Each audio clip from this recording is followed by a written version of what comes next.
Hello বন্ধুরা, তোমরা যারা যারা এখনো চ্যানেলটি সাবস্ক্রাইব করনি তারা প্লিজ প্লিজ চ্যানেলটি সাবস্ক্রাইব করে রেখো। লাইফ পার্টনার গল্পের চতুর্থতম অংশ। পার্টিতে ডিনার সেরে আসায় বাসায় ফিরে সবাই যার যার রুমে চলে গেল রেস্ট নিতে। আম্মু একবার জিজ্ঞেস করেছিল সবাইকে যে কেউ কিছু খাবে কিনা। আমরা সবাই মানা করতে আম্মু ঘুমাতে চলে গেল রুমে।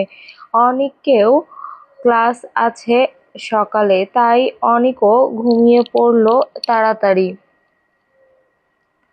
আমি দিদাকে একটু হেল্প করে ওষুধ খাইয়ে দিয়ে আমার রুমে চলে আসলাম।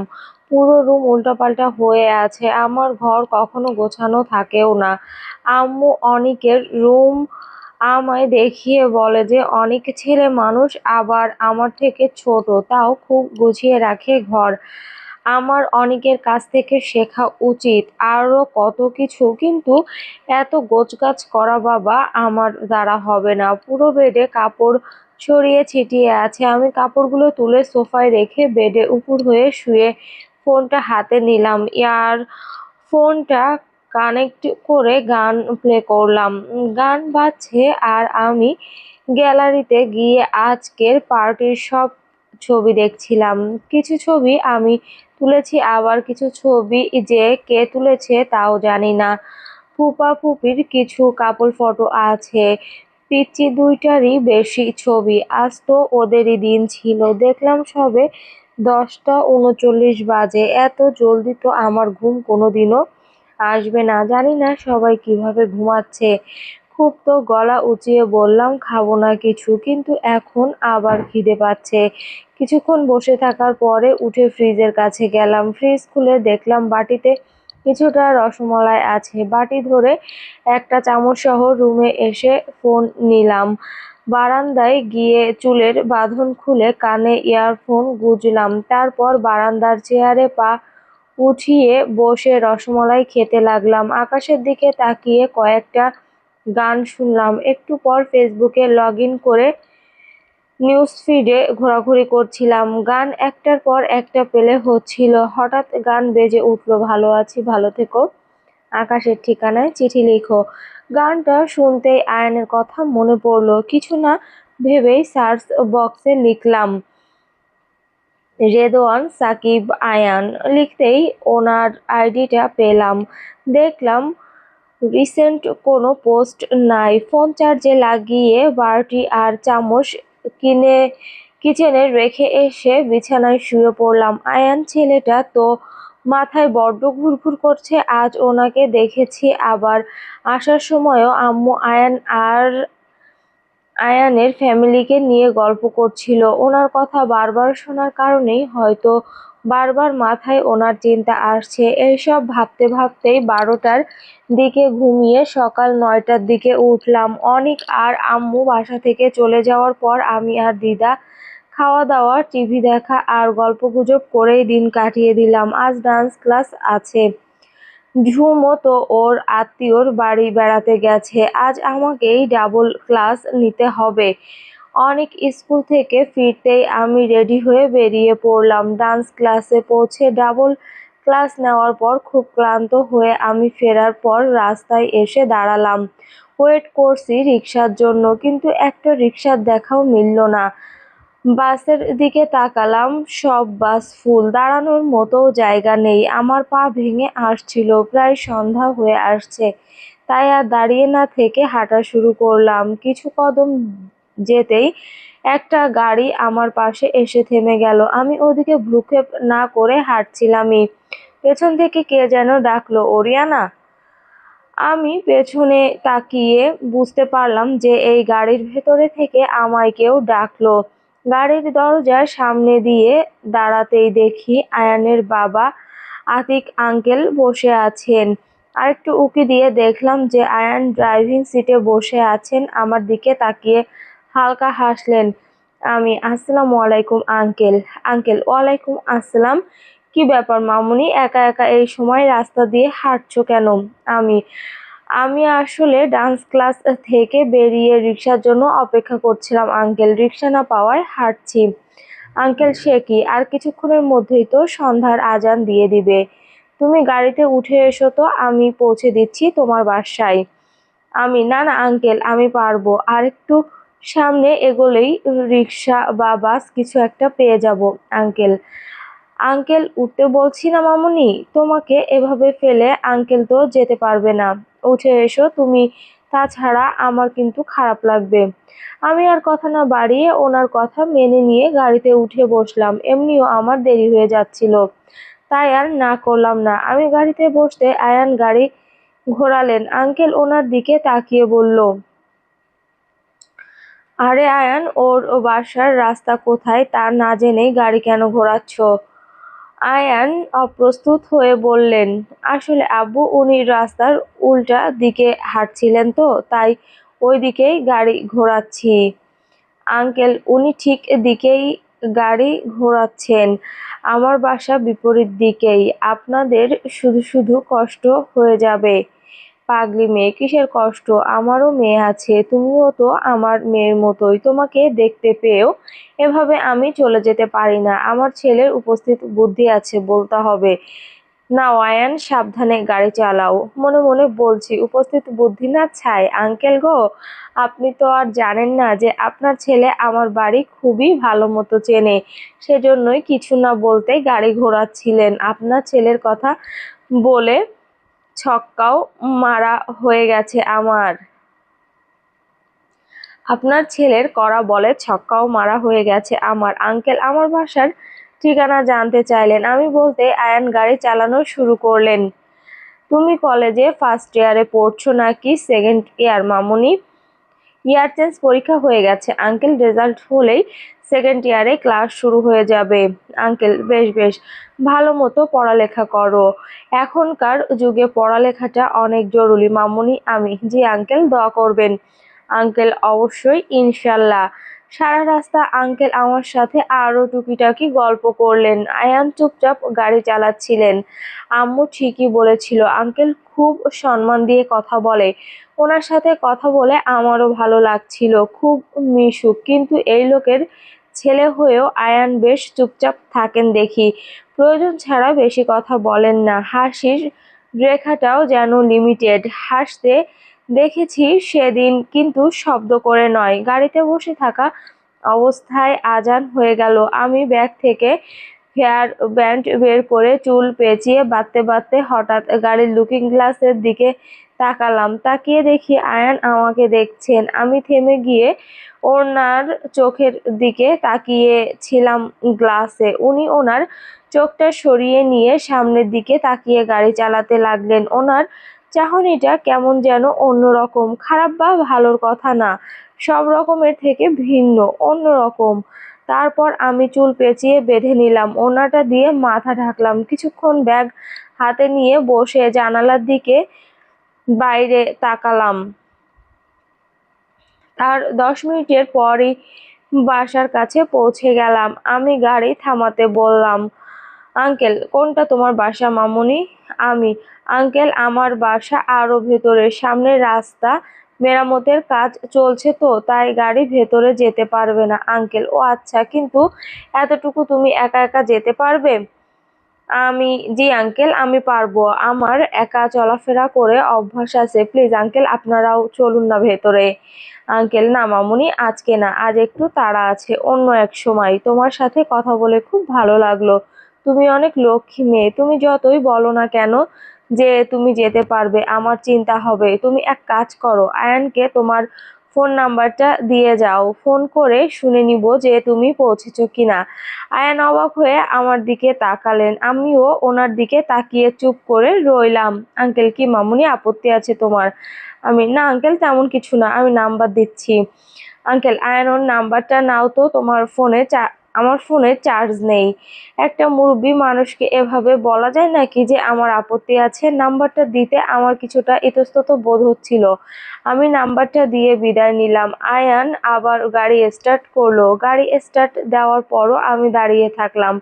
আয়ান বাইরের লুকিং গ্লাসটা হাত দিয়ে ঠিক করে আয়নায় আমার দিকে একবার তাকালো। সেই বিষয়টাও আমার চোখ এড়ালো না। গাড়িটা দূরে মিলিয়ে যাওয়ার পর আমি আস্তে আস্তে হেঁটে বাসায় পৌঁছালাম। গেটে ঠিক নক করার আগে একটা আননোন নাম্বার থেকে কল আসলো।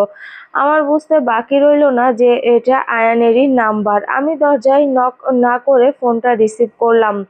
হ্যালো, আসলে আব্বু জানতে চাইছিল যে আপনি বাসায় পৌঁছেছেন কিনা। জি, আমি পৌঁছে গেছি, এই তো এখন বাসায় ঢুকবো। আচ্ছা ঠিক আছে, রাখছি। জি। ফোনটা রেখে আমি দরজায় নক করলাম। দরজা পিয়াস খুলে দিল, কিন্তু পিয়াস এখানে কি করছে? ওকে খুব চিন্তিত লাগছে দেখতে। দরজা দিয়ে ভেতরে ঢুকে আম্মুর রুম থেকে ফুপা ফুপির কণ্ঠ শুনতে পাচ্ছিলাম। আমি পিয়াসের দিকে একবার তাকিয়ে ব্যাগটা ড্রয়িং রুমের সোফায় রেখে আম্মুর রুমে ঢুকলাম। দেখলাম ফুপি আর অনিক বেডের দুই পাশে বসে আছে, আর ফুপা দাঁড়িয়ে আছে, আর আম্মু বেডের মাঝখানে শুয়ে আছে। আম্মুকে সেলাইন দেওয়া হচ্ছে। এই দৃশ্য দেখেই আমার বুকটা ধক করে উঠলো। চোখ বড় বড় করে দাঁড়িয়ে গেলাম। ফুপি ফুপার সবার দিকে আমি জিজ্ঞাসার নজর নিয়ে তাকিয়ে আছি। ফুপি উঠে এসে আমার কাঁধে হাত রাখলো। আমি কাঁদো কাঁদো কণ্ঠে ফুপিকে জিজ্ঞেস করলাম, কি হয়েছে আম্মুর? ফুপি, কিচ্ছু হয়নি, তোমার মায়ের মাথা ঘুরিয়ে ক্লিনিকে পড়ে গিয়েছিল ভাবি। আমি আর তোর ফুপা গিয়ে নিয়ে এসেছি। ডাক্তার বলেছে শরীর উইক, প্রেশার লো, স্যালাইন দিয়ে দিয়েছে। কিছু মেডিসিন আর একটু যত্ন করলেই তোর মা একদম ঠিক হয়ে যাবে। ওরি, আমার চোখ বেয়ে পানি পড়তে লাগলো। আমি দৌড়ে গিয়ে আম্মুর পাশে বসে আম্মুর হাত ধরে কাঁদতে লাগলাম। আম্মুকে এরকম অবস্থায় আমি কখনো দেখিনি আগে। আম্মুর কিছু হয়ে গেলে আমি কিভাবে বাঁচবো? ফুপি এসে আমায় হাত ধরে তুললো। আমি ফুপিকে জড়িয়ে ধরে ফুপিয়ে কাঁদতে লাগলাম। ফুপি, ওরি এভাবে কাঁদে না মা। বললাম তো আম্মুর কিচ্ছু হয়নি, একটু পরেই জ্ঞান ফিরে আসবে। তুই আয় আমার সাথে। না ফুপি, আমি আম্মুর কাছেই থাকবো, আমি যাব না। ফুপি আমাকে বুঝিয়ে হাত টেনে নিয়ে আমার রুমে নিয়ে এলো। ফুপাও এলো আমাদের পিছু পিছু। আমি রুমে এসে আমার বিছানায় বসে কেঁদেই চলেছি। ফুপি আর ফুপা দুজন আমার দুপাশে বসলো। ফুপি কতক্ষণ আমার মাথায় হাত বুলিয়ে দিল। ফুপি, আম্মুর কিছু হবে না তো?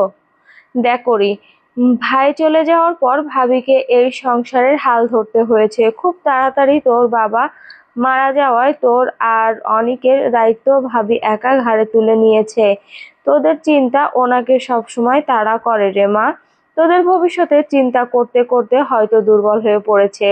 সবার চিন্তা করতে করতে নিজের খেয়াল রাখার কথা ভুলে যায়। আমি কি করব এখন ফুপি বলো?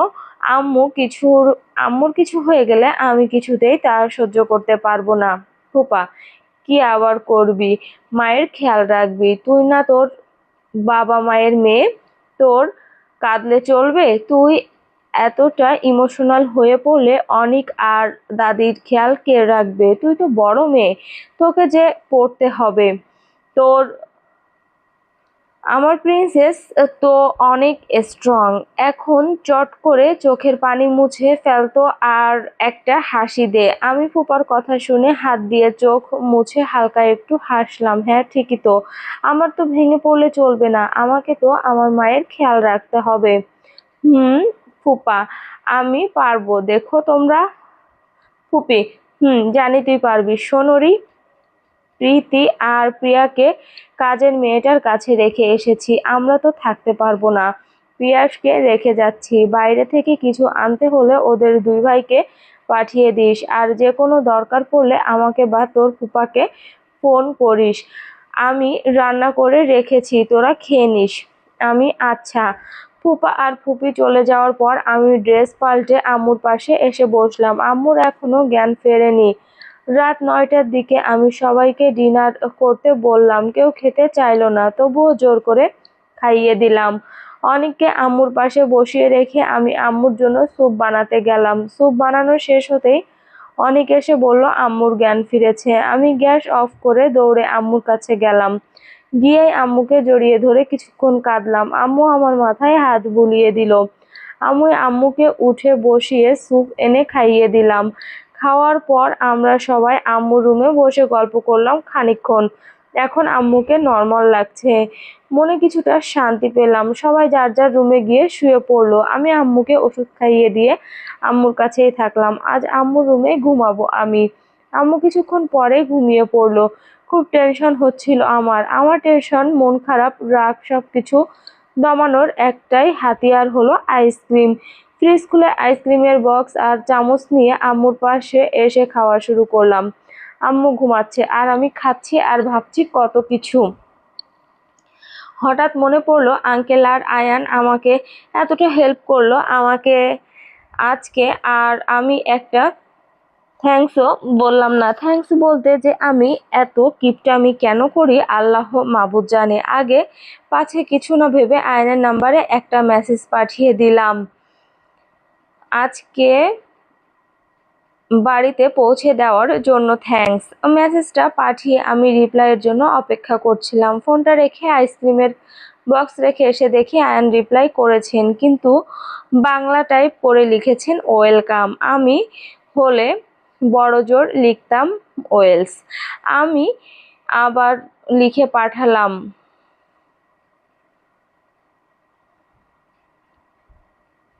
আঙ্কেল কি আমার বিহেভ টেস্ট বলে দিবেন প্লিজ। জি আচ্ছা। পরে আমি ফোন চার্জে লাগিয়ে ঘুমিয়ে পড়লাম।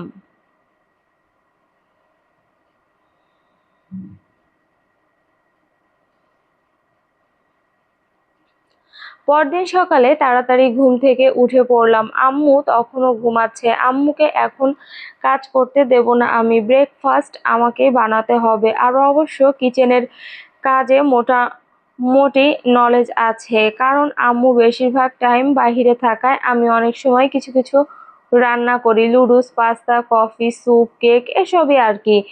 আর বিরিয়ানিটা খুব ভালোই বানাই। সবার জন্য ব্রেকফাস্ট তৈরি করার পর ভাবলাম আমার তো এইসব রুচবে না, যেভাবেই হোক পরোটা বানাতে হবে।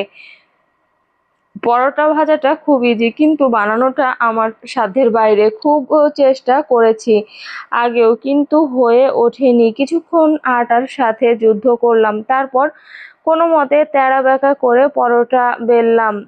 হলো একদম একটা অখাদ্য। আম্মু ফোন করে দুদিনের ছুটি নিল ক্লিনিক থেকে। আমারও কলেজ বন্ধ, তাই এই 2 দিন আম্মুর সাথে বাসায়ই কাটালাম। আম্মুর শরীরও এখন বেশ ভালো। 2 দিন পর আবার একই রুটিন শুরু হয়ে গেল। আজ বুধবার, শনিবারে রেজাল্ট দিবে। আম্মু সকালেই বেরিয়ে গেল। অনেক স্কুল থেকে বেরিয়ে যাওয়ার পর আমি একটু শপিং করতে বেরোলাম। জামা কাপড় বা অ্যাক্সেসরিজ শপিং না, সবজির শপিং। আম্মুই ক্লিনিক থেকে ফেরার সময় বাজার করে আনে। অনেকের ছুটি থাকলে ও আম্মুর সাথে যায়। আমি যে যাই না তা নয়, কিন্তু আমাকে যেতে দেয় না বেশি।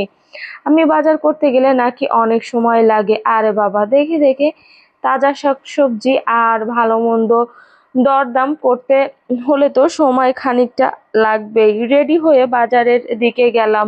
খুব একটা ভিড় নেই বাজারে। হাতে ব্যাগ নিয়ে বাজারের ভেতর ঢুকতে যেতেই পাশ থেকে কে যেন ডাকলো। পাশ ফিরে দেখলাম আয়ান দাঁড়িয়ে আছেন। আমি দাঁড়িয়ে পড়তেই উনি আমার পাশে এসে দাঁড়ালেন। হাই। হ্যালো আয়ান, আপনি এখানে কি করছেন? আমি আমি তো এখানে সিনেমা দেখতে এলাম। সিনেমা মানে? এটা তো বাজার, এখানে তো সিনেমা হল নেই। আমি, জি এটা বাজার তো। এটা তো জানারই কথা যে মানুষ বাজারে কেনাকাটা করতে আসে, আমিও সেটার জন্যই এসেছি। আয়ান: ও আচ্ছা, আন্টির সাথে এসেছেন? আমি: না। আয়ান: আপনার ফুপার সাথে এসেছেন? আমি: বাজারে আসতে হলে কারোর সাথে আসাটা বাধ্যতামূলক নাকি? একা আসতে পারি না। আয়ান: না না, তা না। পারবেন না কেন? আসলে আমি, যাই হোক, আপনিও বাজার করতে এসেছেন? আয়ান: না, আমি আমার একটা ফ্রেন্ডের ওয়েট করছিলাম আর কি। ও আসতে পারছে না কোনো কারণবশত, তাই আমি ফিরে যাচ্ছিলাম, তখনই আপনার সাথে দেখা হয়ে গেল। আমি: ও আচ্ছা, ঠিক আছে, তাহলে আমি যাই, তাছাড়া দেরি হয়ে যাচ্ছে। আয়ান: শুনুন, আমি কিছু বলবেন? আয়ান: আসলে আমি ভাবছিলাম বাজারে যখন এসেই পড়েছে তখন আমিও কিছুটা কেনাকাটা করি। আপনি কিছু মনে না করলে আমি আপনার সাথে আসতে পারি? আমি ঠিক আছে চলুন। আয়ান আর আমি পাশাপাশি হাঁটতে শুরু করলাম। ভালোই হয়েছে কেউ তো একজন সাথে আছে, কিছুক্ষণ বকবক করা যাবে। তাছাড়া এতক্ষণ চুপ করে থাকতে থাকতে পাগল প্রায় হয়ে যেতাম। চুপ করে থাকলে আবার আমার মাথা ব্যথা করে। আমরা দুজন একটা সবজির ভ্যানের কাছে এসে দাঁড়ালাম। ও মামা, টমেটো তাজা তো? সবজিওয়ালা। হ আফা, লইয়া যান, একদম টাটকা টমেটো, খাইয়া মজা পাইবেন। আমি কত টাকা কেজি? সবজিওয়ালা ৮০ টাকা কইরা আফা। আমি কি ৮০ টাকা? ডাকাতি পাইছেন মিয়া, এত্তুরা এত্তুরা টমেটো ৮০ টাকা কেজি? সবজিওয়ালা, আবার এখন সবকিছুর দাম বাড়ছে, তাও তো আমি কমই চাইছি। আমি, এইটা কম? এটা কম হইলে বেশি কি? সবজি কিনতে আসছি নাকি সোনা রূপা কিনতে আসছি? পাশে তাকিয়ে দেখি আয়ান অবাক হয়ে আমার দিকে ভুরু কুঁচকে তাকিয়ে আছেন। আমি ওনাকে ইশারা করে বললাম, এই আপনি কিছু বলেন না কেন? আয়ান, ও হ্যাঁ হ্যাঁ, আসলে জি জি আঙ্কেল, আপনি কিন্তু বেশি চাইছেন। এক কাজ করুন, ৭৮ টাকা করে রাখুন। আমি তো চমকে গেলাম, ৭৮ টাকা? Like seriously? চাইলেই তো ৮০ টাকা, আর এই পাগল কিনা ৭৮ টাকা বলে। কোন উন্মাদকে সাথে নিয়ে এলাম রে বাবা আমি। আপনি চুপ করুন। কিসের ৭৮ টাকা? ৪০ টাকার ১ টাকাও বেশি দিব না। আর কয়দিন গেলেই তো ২০ টাকা কেজি বলে বলে ডাকবে। সবজিওয়ালা, না আফা, দেওয়ান যাইতো না। আমি, কিসের দেওয়ান যাইতো না? এখনই ৪০ টাকা করে ২ কেজি দেন তাড়াতাড়ি। আমি তো এক পাও নড়মু না এখান থেকে। আরো কতক্ষণ জোরাজুরি করে অবশেষে ৪৫ টাকা করে ২ কেজি টমেটো কিনলাম। তারপর আবার হাঁটা শুরু করলাম আমি। তারপরও আমার ১০টা টাকা জলে গেল। ইস! আয়ান, কি? আমি, না কিছু না। দেখলেন কিভাবে কম দামে নিয়ে এলাম আয়ান। আমার তো মনে হয় উনি আপনাকে চুপ করানোর জন্য ফ্রিতেও দিয়ে দিত। আমি, কি বললেন? আয়ান, না না কিছু না, খুব রোদ পড়েছে। আমি, আখের রস খাবেন? আয়ান, আখের রস? আমি, খুব রোদ তো, তাই গলা শুকিয়ে আসছে। আখের রস খেলে শুধু গলা না, প্রাণটাও জুড়িয়ে যাবে, আসুন। তারপর আমি আয়ানকে নিয়ে আখের রসের শরবতের দোকানে গেলাম। গিয়ে ২ গ্লাস শরবত দিতে বললাম। বড় বড় ২ গ্লাস শরবত আমাদের হাতে দিল। শরবতের ভেতরের বরফ ঢুকানো রস যে কি মিষ্টি, মনে হয় অমৃত পান করছি। আমি গ্লাস হাতে নিয়েই এক চুমুকে অর্ধেক গ্লাস খালি করে ফেললাম। কি যে শান্তি লাগছিল। আয়ানের দিকে তাকিয়ে দেখি উনি গ্লাস হাতে নিয়ে আমার দিকে ফ্যালফ্যাল দৃষ্টিতে তাকিয়ে আছেন। আমি, কি হলো, খাচ্ছেন না কেন? আয়ান, এই তো খাচ্ছি বলে আয়ান চোখ বন্ধ করে শরবতের গ্লাসে একটা লম্বা চুমুক দিলেন। আমি, কি টেস্ট না? আয়ান, আসলেই অসাধারণ খেতে। আমি এর আগে কখনো ট্রাই করিনি। আমি, আখের রসের শরবত খাননি কখনো? আয়ান, আসলে আখ খাওয়া হয়, কিন্তু আখের এভাবে রাস্তায় দাঁড়িয়ে শরবত খাওয়ার অভিজ্ঞতা আজকেই প্রথম হলো। খুবই ভালো লাগলো। আমি, ও আচ্ছা, আজ খুব খোলামেলা কথা বলছেন আপনি। সেদিন খুব চুপচাপ ছিলেন দেখলাম। আয়ান, আসলে নতুন লোকের মাঝখানে আমি হঠাৎ বেশি কথা বলতে পারি না, একটু সময় লাগে আর কি। এই যে দেখুন না, আজ আপনার সাথে কথা বলতে তেমন একটা সংকোচ বোধ হচ্ছে না। আমি, সবার আলাদা আলাদা স্বভাব থাকে। সেদিন উত্তরটা দিলেন না যে? আয়ান, কিসের উত্তর? আমি, ওই যে আমার ডান্স ক্লাস আর আমার বাসার কাছে কি করছিলেন? আয়ান হঠাৎ শরবত খেতে খেতে থেমে গেলেন। চোখগুলো এমন করে ফেললেন যে হয়তো ভূত দেখেছেন। আমি, কি হলো? আয়ান, লাল শাক। আমি, কি? আয়ান, না মানে বলেছিলাম যে চলুন না লাল শাক কিনি, আব্বুর লাল শাক খুব পছন্দ। কথা ঘুরিয়ে উনি আবার আমাকে সাথে করে বাজারের ভেতরে ঢুকলেন। আরো কিছুক্ষণ কেনাকাটা করে বাজার থেকে বেরিয়ে আসলাম। উনি বললেন যে আমাকে বাসায় পৌঁছে দিবেন, কিন্তু আমি মানা করলাম। তারপর রিকশায় চড়ে চলে আসলাম বাসায়। বিকেলের দিকে ওনার নম্বর থেকে একটা মেসেজ আসলো, আপনার সাথে কেনাকাটা করে বেশ ভালো লাগলো। মেসেজটা দেখে একটু হাসলাম, তারপর রিপ্লাই করলাম, সেম হেয়ার। না, ছেলেটাকে প্রথমে যতটা অভদ্র ভেবেছিলাম তেমনটা নয়, আবার যতটুকু চুপচাপ প্রকৃতির ভেবেছিলাম ততটাও নয়, খুব ম্যাচিউর। এতটা সময় ওনার সাথে ঘুরলাম, কথা বললাম, একটাও অনুচিত কথা বলেননি। সব বড়লোকের ছেলেরাই খারাপ হয় না তাহলে। এভাবেই দুদিন কেটে গেল। আজ শুক্রবার, খুব এক্সাইটেড। আজ বিকালে আমি আর আমার কিছু ফ্রেন্ডস মিট করব। অপেক্ষা করছি কখন বিকেল হবে। দিনটা অস্থিরতার মধ্যেই কেটে গেল। বিকাল ৩টা বাজতে আমি রেডি হতে শুরু করলাম। এর মধ্যে একবার কলিং বেল বাজার শব্দ পেলাম। বাইরে আম্মু, অনেক দিদা সবাই আছে, কেউ না কেউ খুলে দেবে। আমি তাই ওদিকে ভ্রুক্ষেপ না করে ঝটপট রেডি হয়ে নিলাম। ব্যাগ হাতে নিয়ে ড্রয়িং রুমে আসতেই দেখি আয়ানের বাবা, আয়ানের বড় বোন আর ফুপা সোফায় বসে আম্মুর সাথে কথা বলছেন। আমি হঠাৎ ওনাদের বাসায় দেখে কিছুটা চমকে গেলাম। আমি একটু এগিয়ে দাঁড়ালাম। আমি আসসালামু আলাইকুম আঙ্কেল। ওয়ালাইকুম আসসালাম। কেমন আছো মামুনি? আমি আলহামদুলিল্লাহ আঙ্কেল, আপনারা কেমন আছেন? আঙ্কেল এই তো ভালো। ফুপা, ওরি রেডি হয়ে ব্যাগ হাতে যে কোথাও যাচ্ছিস? আমি, জি ফুপা, আমার কিছু ফ্রেন্ডসদের সাথে দেখা করতে যাচ্ছিলাম। ফুপা, ঠিক আছে যা। আমি, না ফুপা সমস্যা নেই, আর একদিন চলে যাব। আয়ানের বোন, এমা সে কি, আমরা এসেছি দেখে যেতে চাইছো না? আঙ্কেল হ্যাঁ, ওরিয়ানা মামুনি তুমি যাও, ফ্রেন্ডসদের সাথে সময় কাটানো দরকার। আমি আম্মুর দিকে তাকাতে আম্মু আমাকে ইশারায় যেতে বলল। আম্মুর অনুমতি পেয়ে আমি সবাইকে বিদায় জানিয়ে বাসা থেকে বেরিয়ে পড়লাম। অবশ্য ভাবছিলাম ওনারা এই সময় আমাদের বাসায় আসলো কেন হঠাৎ করে। ফুপার সাথে কোনো দরকার থাকলে তো ফুপাদের বাসায় যেতেন। হয়তো ফুপা ইচ্ছে করে নিয়ে এসেছে, এমনি বেড়াতেও তো আসতেই পারে। এক সময় ভাবনা চিন্তা বাদ দিয়ে রিকশায় উঠে পড়লাম। চলবে। হ্যালো বন্ধুরা, এই গল্পের পরবর্তী পার্ট দেখার জন্য আমাদের চ্যানেলটি সাবস্ক্রাইব করে রাখবে এবং যাদের যাদের গল্পটি ভালো লাগছে অবশ্যই লাইক দিয়ে পাশের বেল বাটনটি অন করে রাখবে। ধন্যবাদ সবাইকে।